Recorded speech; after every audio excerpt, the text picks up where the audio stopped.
Admiral Sarah Chen stood on the bridge of the massive warship Retribution and looked out at the empty space where the planet HFY used to be. 6 months ago, this was the home to billions of Zephyrian aliens. Now it was just rocks floating in the dark.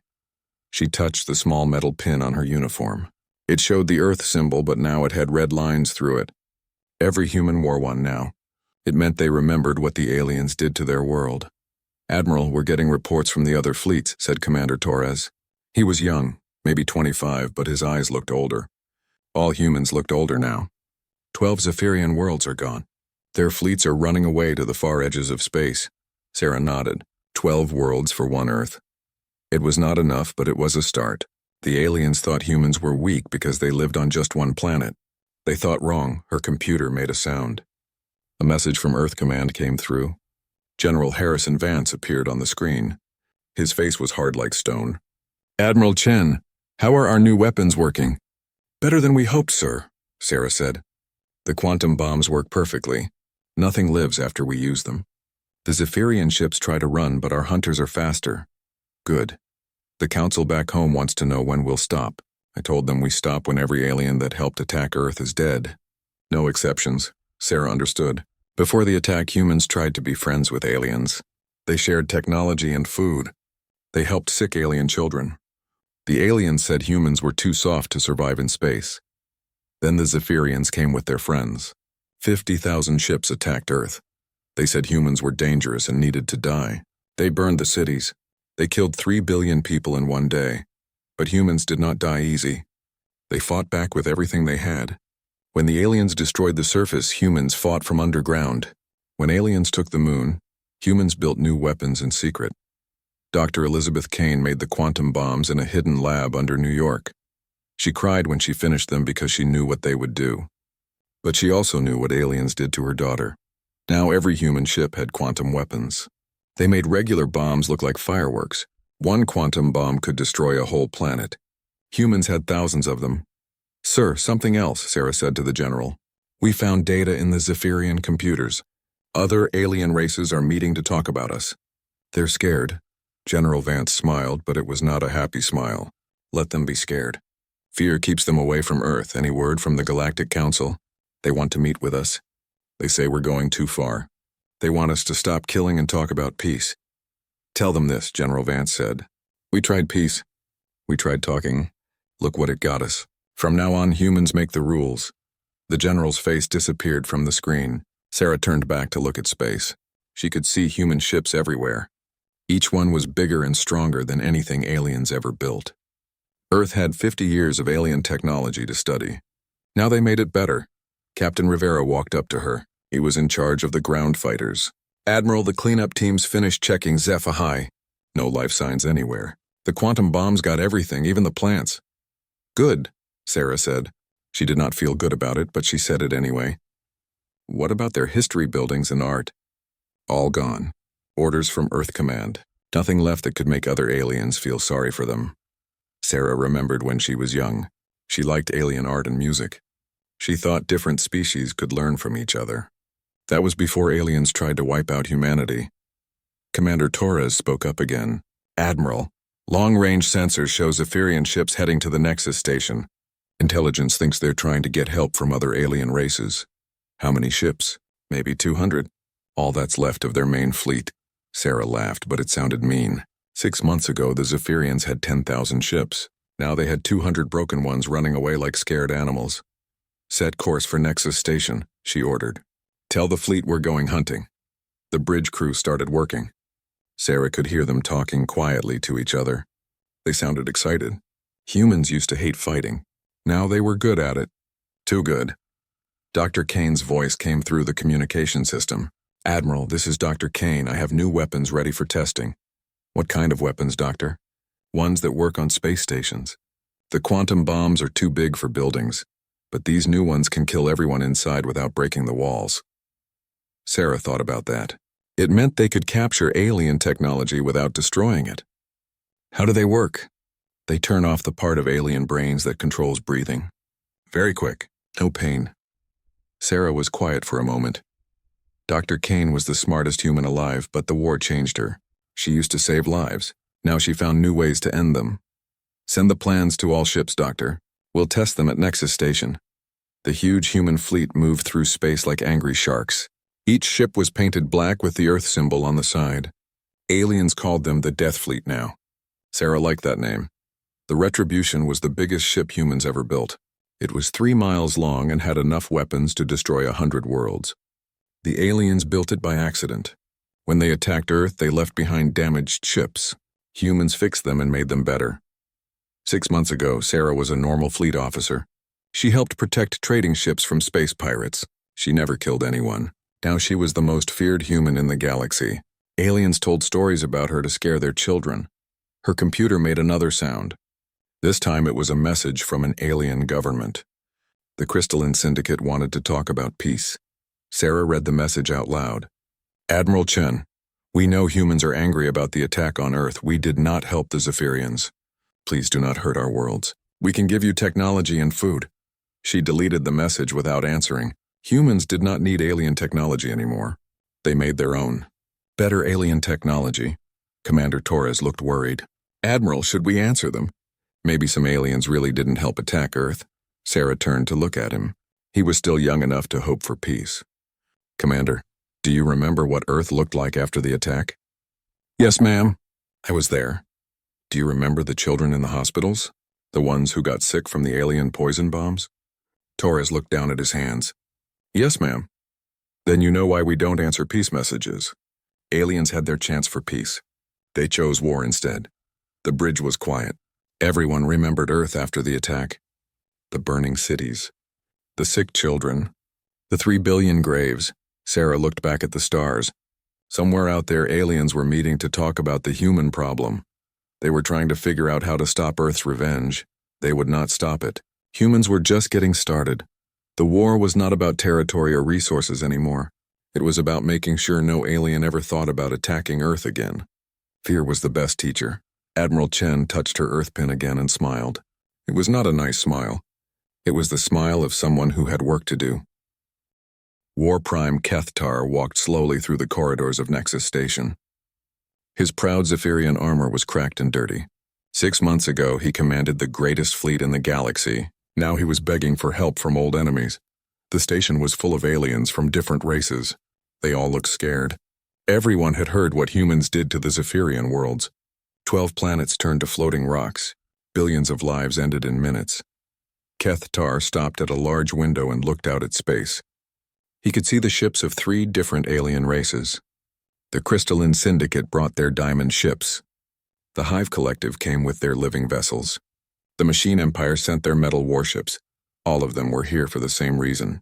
They were terrified of humans. Ambassador Velthera from the Crystalline Syndicate walked up to him.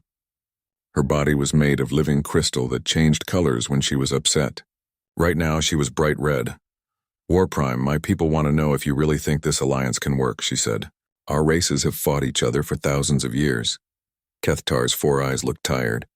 Ambassador, humans destroyed my homeworld. My children lived there. My parents lived there.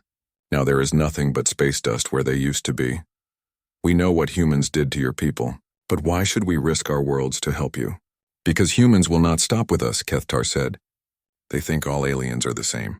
They will come for your crystal worlds next, then the hive planets, then the machine systems. Velthara's crystal body turned purple. That meant she was thinking hard. Our intelligence says humans only attack races that helped in the Earth assault. Your intelligence is wrong. Humans see all aliens as enemies now. They do not care who helped and who did not. Deep in the station, Captain Marcus Rivera moved through the air vents like a shadow. He wore special armor that made him invisible to alien sensors. 3 other human soldiers followed him. They had been inside Nexus Station for 2 days, watching and listening.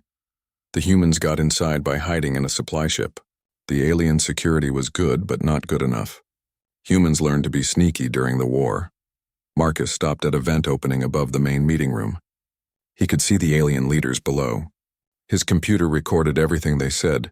Queen Zixandra of the Hive Collective was speaking. She looked like a giant insect with gold wings. Her voice sounded like many people talking at once. My collective agrees to this alliance, she said. But we want to know what humans really want. Do they want to rule the galaxy? Do they want to kill all aliens? Kethtar stood up slowly. His people used to be 8 feet tall and strong. Now he looked old and broken. I do not think humans want to rule anything. I think they want revenge. They want us all dead. That cannot be true, said Commander X7 from the Machine Empire. His voice was electronic and cold. Humans are emotional creatures. Emotions fade with time. You did not see what we saw during the Earth attack, Kethtar said. When we broke their cities, they did not surrender. When we killed their armies, they sent children to fight us. When we poisoned their air, they built underground cities and kept fighting. Marcus smiled inside his helmet. The alien was right. Humans did not give up, ever. Humans are different from us, Kethtar continued. We fight for territory or resources. They fight for each other. When we attacked Earth, we made every human our enemy forever. Ambassador Velthera's crystal body turned yellow. That meant she was getting scared. So what do you suggest we do?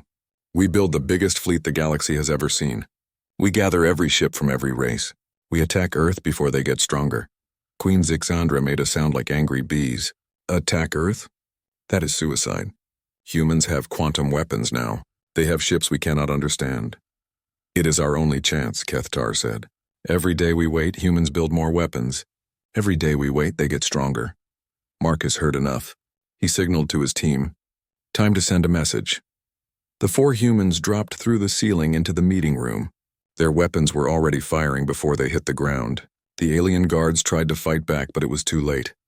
Marcus shot Commander X7 first. The machine alien fell apart into pieces. Queen Zixandra tried to fly away, but human bullets were faster than alien wings. She crashed into the wall and did not move. Ambassador Velthara screamed and tried to run. Her crystal body was strong, but human weapons were made to break strong things. She shattered like a window. Kethtar just stood there. He did not try to run or fight. He looked at Marcus with sad eyes. You came to kill us all, Kethtar said. Marcus lowered his weapon. No, I came to deliver a message. What message? Earth knows about your alliance. Earth knows about your plans. Earth wants you to know that nowhere in the galaxy is safe. Kethtar looked around at the dead alien leaders. Why did you leave me alive? So you can tell the others what you saw here. Tell them what happens when aliens try to fight humans. More alien guards came running into the room. Marcus and his team threw small metal balls on the ground. Smoke filled the room. When it cleared, the humans were gone. Kethtar was alone with the dead bodies of the alien leaders. He fell to his knees and put his head in his hands. The alliance was over before it started. Later, Kethtar sent emergency messages to all the alien fleets around Nexus Station. He told them what happened. He told them humans could go anywhere and kill anyone. The Crystalline Syndicate ships left first, then the Machine Empire fleet. The Hive Collective ships stayed the longest, but they left too. In 1 hour, Nexus Station went from being full of angry aliens to almost empty. Only a few Zephyrian ships remained, the ones that had nowhere else to go. Kethtar walked to the station's communication center. He sent a message to every alien government in the galaxy. The message was simple. Do not fight the humans. They are not like us. They do not forgive. They do not forget. They do not stop. Far away on the human ship Retribution, Admiral Chen read Kethtar's message. She showed it to Commander Torres. Think they will listen? Torres asked. Some will, Chen said. The smart ones will run to the far edges of space and hide. The stupid ones will try to fight us. And the ones who try to fight? Admiral Chen looked out at the stars. We will show them why running was the better choice. In his private quarters, Dr. Kane worked on new weapons. She had ideas for bombs that could follow alien ships through hyperspace. Weapons that could find aliens no matter where they hid. The war was changing humans. They used to be explorers and teachers. Now they were hunters. The best hunters the galaxy had ever seen. Kethtar sat alone in his empty command center and thought about his dead world. He thought about his dead children. He thought about the choice his people made 6 months ago. They chose to attack Earth because they thought humans were weak. Now they knew the truth. Humans were not weak. They were just sleeping. Now they were awake. And they were very, very angry. General Harrison Vance stood in the war room deep under the moon's surface. Giant screens showed every human ship in the galaxy. Red dots marked alien worlds. Green dots showed human victories. There were many green dots now. The Earth Defense Council sat around a metal table. 12 of the most powerful humans alive. They decided who lived and who died. General Vance, said Council Leader Martinez. Some people on Earth are asking when we will stop the killing. They say we have gotten enough revenge. Vance did not sit down. He walked to the biggest screen and pointed at Earth. The planet looked different now. Where cities used to be, there were weapon factories. Where parks used to be, there were military bases. Council Leader, those people do not understand what war really means, Vance said. They think we can go back to the way things were before. They are wrong. Explain, said Council Member Wang. Before the attack, Earth had 3 billion soldiers. Now we have 8 billion. Every man, woman, and child is a warrior. We changed because we had to change. Vance touched a button. The screen showed pictures of alien fleets gathering near the galaxy's edge. The aliens are not giving up. They are getting ready to attack us again. If we stop now, they will come back stronger. Dr. Elizabeth Kane sat quietly in the corner. She looked older than her 40 years. Creating weapons to kill entire worlds had changed her. Her hair was white now and her hands shook when she was not working. Dr. Kane, Vance said, tell the Council about the Iron Doctrine. Kane stood up slowly. The Iron Doctrine is simple. Any alien race that threatens humanity gets completely destroyed. No prisoners. No surrender. No mercy. That seems extreme, said Councilmember Park. Kane's eyes were cold. Councilmember Park, do you remember what alien poison bombs did to children on Earth? Park looked down. Everyone remembered the sick children, the ones who died slowly while their parents watched. The Iron Doctrine saves human lives, Kane continued. When aliens know they will all die if they attack us, they do not attack. But what about innocent aliens? Asked Councilmember Okafor. Surely some aliens had nothing to do with the Earth attack. General Vance answered that question. Councilmember, there are no innocent aliens. Some aliens attacked us directly. Others helped them. Others knew about the attack and did nothing to stop it. He touched another button. The screen showed messages between alien governments from before the Earth attack. We found these in captured alien computers. Every major alien race knew the Zephyrians were planning to attack Earth. None of them warned us. The council members read the messages. Their faces got angry as they read. The Crystalline Syndicate said humans were too dangerous to live, Vance said. The Hive Collective voted to support the attack. The Machine Empire gave weapons to the Zephyrians. What about the smaller alien races? Asked Council Member Singh. Most of them stayed quiet because they were scared of the bigger races. Fear is not an excuse for letting genocide happen. Council Leader Martinez was quiet for a long time. Then she spoke. General Vance, what exactly does the Iron Doctrine require us to do? 3 things, Vance said. First, we finish destroying every Zephyrian world and ship. Second, we destroy any alien race that helped them. Third, we make sure every other alien race is too scared to ever threaten humanity again. How do we do the third thing? Dr. Kane answered. We demonstrate our power. We show aliens what happens when they make humans angry. Kane touched her computer. The screen showed a new kind of weapon. It looked like a small metal ball. This is a fear bomb, she said. It does not kill aliens. It makes them scared of humans forever. One bomb can affect an entire planet. How does it work? Asked Council Member Torres. It changes alien brain chemistry. After the bomb goes off, aliens cannot think about humans without feeling terror. They cannot even say the word human without shaking. The council members looked shocked. Some looked sick. Is that not torture? Asked Council Member Wang. No more than what aliens did to our children, Kane said. But fear bombs are not for punishment. They are for prevention. Aliens who are afraid of us will never attack us. General Vance walked back to the table. The Iron Doctrine is not about revenge anymore. It is about survival. We have 2 choices. We can be so strong that aliens never attack us again, or we can wait for them to build bigger weapons and try again. What if we tried talking to them? Asked Council Member Park. We tried talking. It got 3 billion humans killed. The room was quiet. Outside, they could hear the sound of spaceships launching from the moon's military bases. Every day, hundreds of human ships left to hunt alien fleets. Council Leader Martinez spoke first. All in favor of the Iron Doctrine? 8 hands went up. 4 stayed down. The Iron Doctrine is approved, Martinez said. General Vance, you have permission to do whatever is necessary to protect humanity. After the council meeting, Dr. Kane went to her private lab. She worked alone now. Her assistants could not handle the terrible weapons she created. Her computer showed her latest project. planet killers that could destroy worlds from across the galaxy, weapons that could follow alien ships through time, bombs that could erase aliens from existence so completely that it would be like they never lived. Kane cried while she worked. She remembered when she used to heal people instead of killing them. But every time she thought about stopping, she remembered her daughter's face. Sweet little Amy, who died in the alien attack while Kane was at work. The aliens took Amy away. Now Kane would take their worlds away. Her computer made a sound. A message from Admiral Chen came through.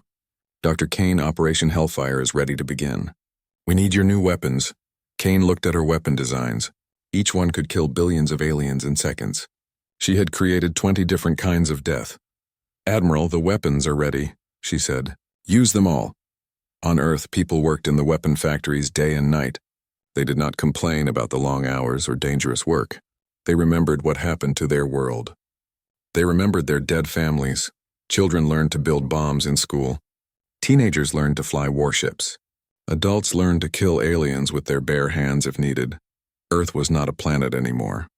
It was a weapon pointed at the galaxy. In space, the human fleet prepared for Operation Hellfire. Every Zephyrian colony would be destroyed in one day. No warnings, no chances to surrender. Admiral Chen stood on the bridge of retribution and looked at her fleet.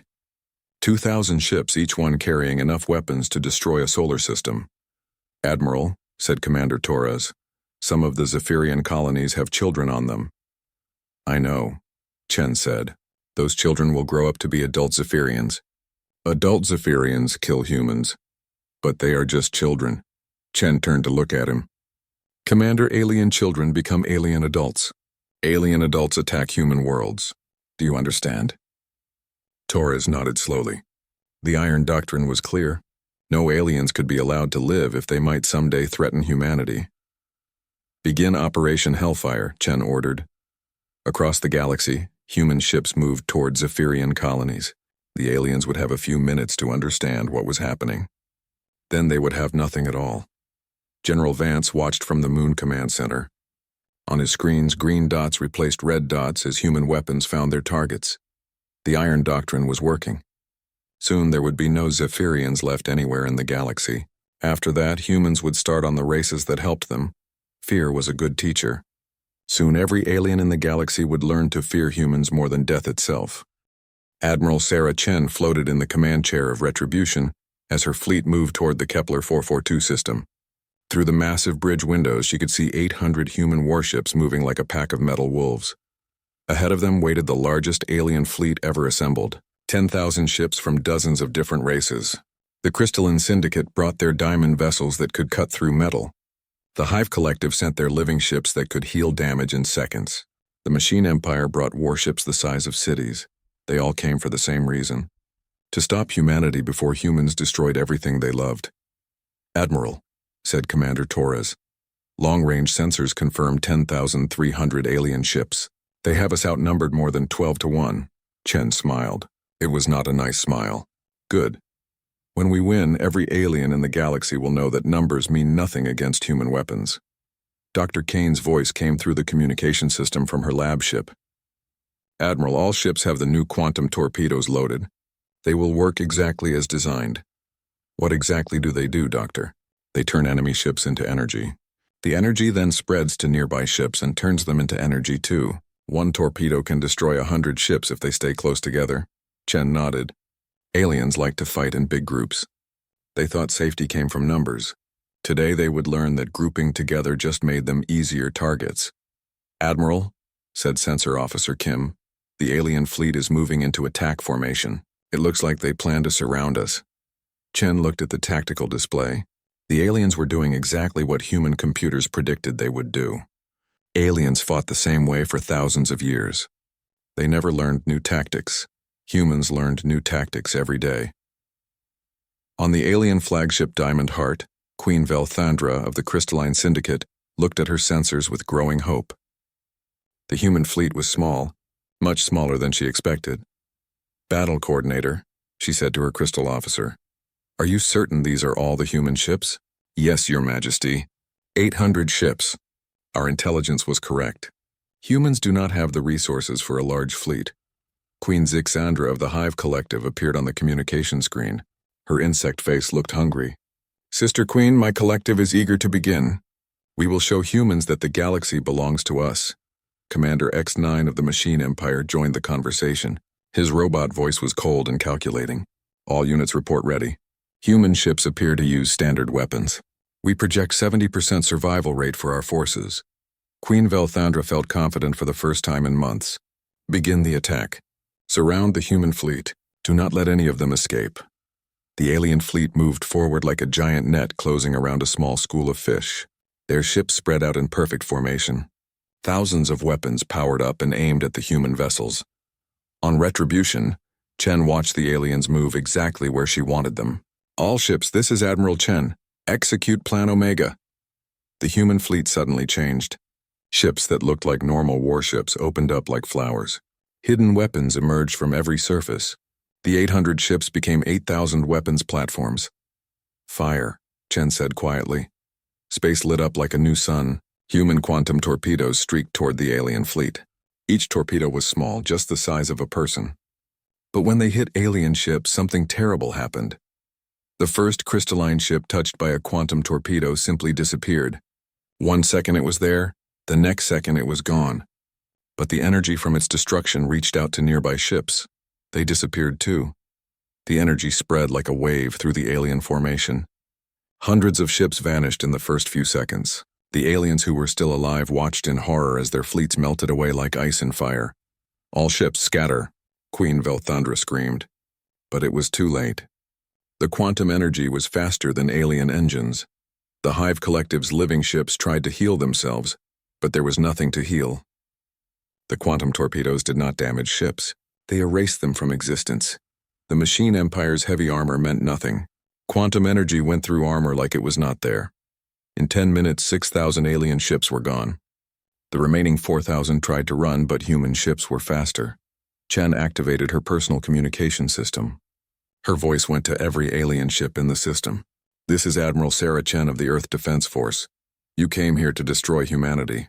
Instead, you have seen what happens when you threaten Earth. Queen Velthandra's ship was damaged but still alive. Admiral Chen, we surrender. Please stop the killing. Surrender is not an option, Chen said. You had your chance for peace. You chose war. We made a mistake. We will leave human space forever. We will never bother Earth again. Chen looked at the tactical display. The remaining alien ships were scattered and broken. Most had lost their weapons. Some were leaking air into space. You are right about one thing, Chen said. You will never bother Earth again. The human fleet moved forward like hungry sharks.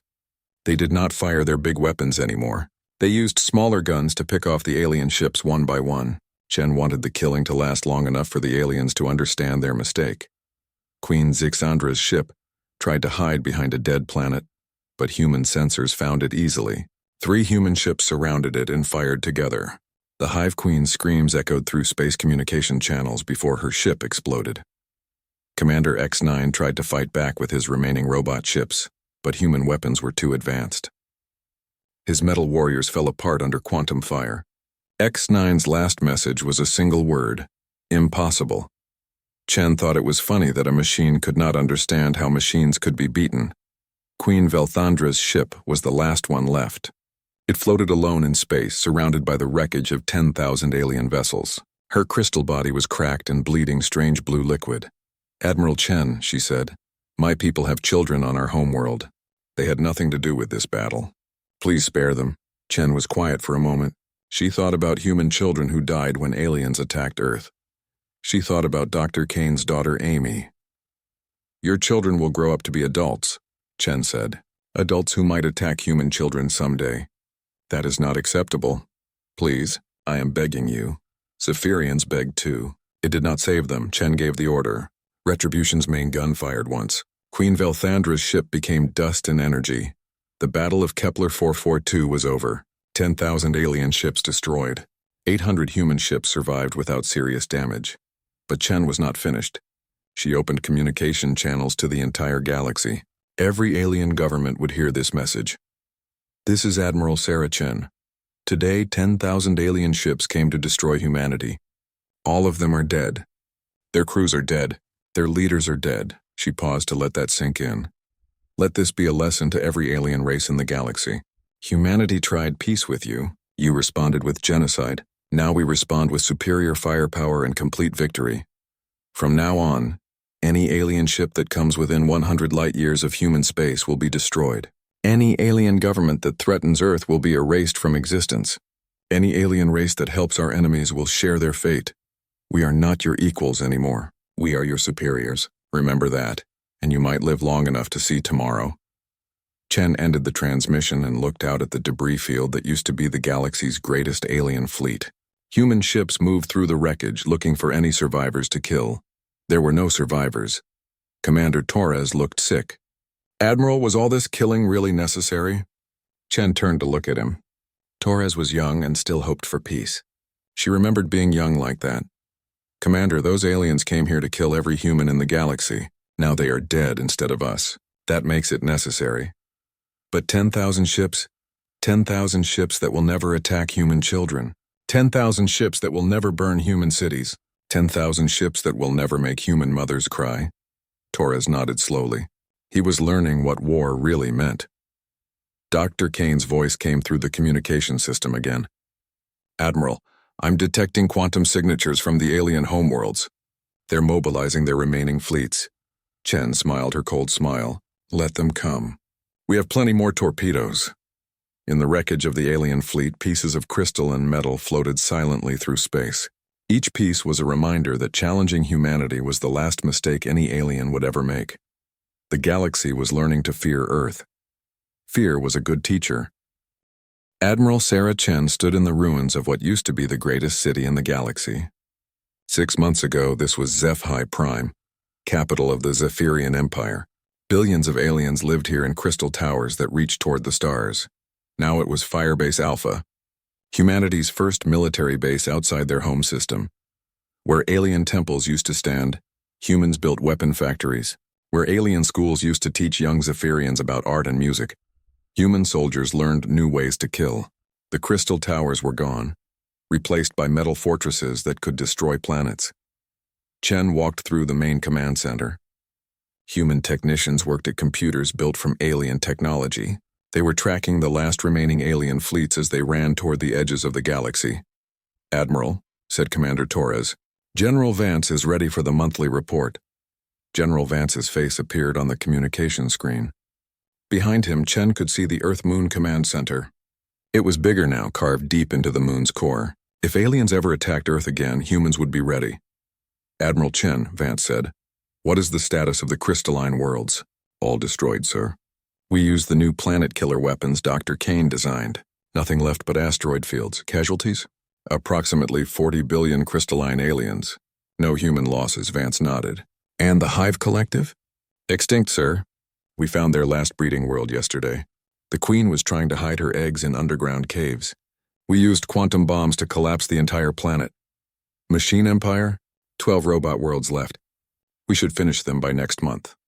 Their artificial intelligence keeps trying to surrender, but the Iron Doctrine does not allow surrenders. Vance looked pleased. Outstanding work, Admiral. What about the smaller alien races? Chen touched a button on her control panel. A map of the galaxy appeared on the screen. Most of it was colored green for human control. A few small red areas remained at the galaxy's edge. Most of the smaller races are hiding in the far systems, Chen said. They send us tribute every month. Food, technology, raw materials. They hope we will leave them alone if they are useful. Will we? Chen was quiet for a moment. The Iron Doctrine was clear about what happened to aliens who threatened humanity. But these aliens were not threatening anyone. They were too scared to even leave their home systems. That depends on Earth Command, sir. They are no threat to us anymore. Some of them might actually be useful as slaves. I will discuss it with the Council. For now, continue monitoring them. If any of them show signs of rebellion, eliminate them. After the call ended, Chen walked to the window of her command center. She could see human ships landing and taking off from the military base. Earth's flag flew over the ruins of the alien capital. Dr. Elizabeth Kane was waiting for her in the research lab. The scientist looked even older now.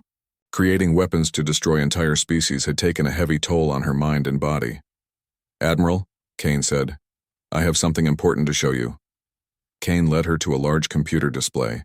It showed sensor readings from deep space far beyond the galaxy's edge. What am I looking at, Doctor? Long-range sensors detected these signals 3 days ago. They are coming from outside our galaxy. Chen studied the readings. They showed massive objects moving through empty space between galaxies. The objects were bigger than planets and seemed to be artificial. Are those ships? We think so. But they are unlike anything we have ever seen. Each one is the size of a solar system. Chen felt a cold feeling in her stomach. How many? Thousands. Maybe millions. And they are all moving toward our galaxy. Kane touched another button. The display showed a translation of radio signals coming from the massive objects. We managed to decode some of their communications, Kane said. Admiral, you need to read this. Chen read the alien message. Her face went white. Doctor, is this translation correct? We checked it 100 times. It is correct. The message was simple and terrifying. Unknown galaxy shows signs of quantum weapon usage. Investigate and eliminate. Prevent weapons technology from spreading to other galaxies. Chen sat down heavily in a chair. So the Zephyrians were not the real enemy. No. According to this data, the Zephyrians attacked Earth because they were afraid of something else. Something much worse. Kane brought up more data on her computer. Before we destroyed them, the Zephyrians were part of something called the Galactic Defense Network. Dozens of alien races working together to protect this galaxy from outside invasion. And we destroyed the entire network. Yes, we killed everyone who might have helped us fight the real enemy. Chen laughed. But it was not a happy laugh. So Earth's revenge worked too well. We won the wrong war. It looks that way. Chen stood up and walked back to the window. In the distance, she could see the ruins of alien libraries and museums, all destroyed in humanity's rage, all the knowledge and history gone forever. Doctor, how long before these new aliens reach our galaxy? Maybe 2 years. Maybe less. What do we know about them? Kane pulled up more data. They call themselves the Watchers. They have been destroying galaxies for millions of years. Any galaxy that develops dangerous weapons gets eliminated. And quantum weapons are dangerous? Very dangerous. According to Zephyrian records, the Watchers destroyed 50 galaxies because quantum weapons were invented there. Chen thought about Earth's quantum arsenal. Thousands of planet-killer weapons. Bombs that could erase solar systems. The most powerful weapons in galactic history. So the Zephyrians attacked Earth to prevent us from creating quantum weapons. Yes, they were trying to save the galaxy by destroying humanity before we could invent the weapons that would attract the Watchers. But we invented them anyway, and used them to destroy everyone who might have helped us fight the Watchers. Chen was quiet for a long time. Outside, human soldiers marched through the ruins of the alien city. They were celebrating another victory against the old galactic order. They did not know that a much bigger threat was coming. Doctor, can we fight the Watchers? Kane showed her more data. Each Watcher ship has the power to destroy entire star systems. They have weapons we cannot understand, technology that is millions of years ahead of ours. So we cannot win, not in a direct fight. But humans are good at survival. We might find another way. Chen touched her earth pin, the symbol of humanity's greatest victory and greatest mistake. What do you recommend, Doctor? We need to prepare Earth for the biggest war in galactic history. We need to build weapons that can hurt beings older than our solar system, and we need to do it in less than 2 years. Can it be done? Kane smiled for the first time in months. It was a terrible smile. Admiral, we turned the entire galaxy into our enemy and won. Now we have to fight things that eat galaxies for breakfast. And it should be interesting. Chen looked out at the ruins of the Zephyrian capital one more time. Somewhere in space, ancient beings were moving toward Earth with weapons that could unmake reality itself. The aliens were right to be afraid of quantum weapons. They just did not know that humans were even more dangerous than their weapons. The galaxy belonged to Earth now. Soon the Watchers would learn why that was a very bad thing for the universe. Commander Torres entered the command center with a report. Admiral, we just received surrender messages from the last 43 alien governments. They are offering complete submission to human authority. Chen almost laughed. 6 months too late. If the aliens had surrendered before humans developed quantum weapons, the galaxy might have been saved. Now they were all going to die together when the Watchers arrived. Tell them their surrender is accepted, Chen said.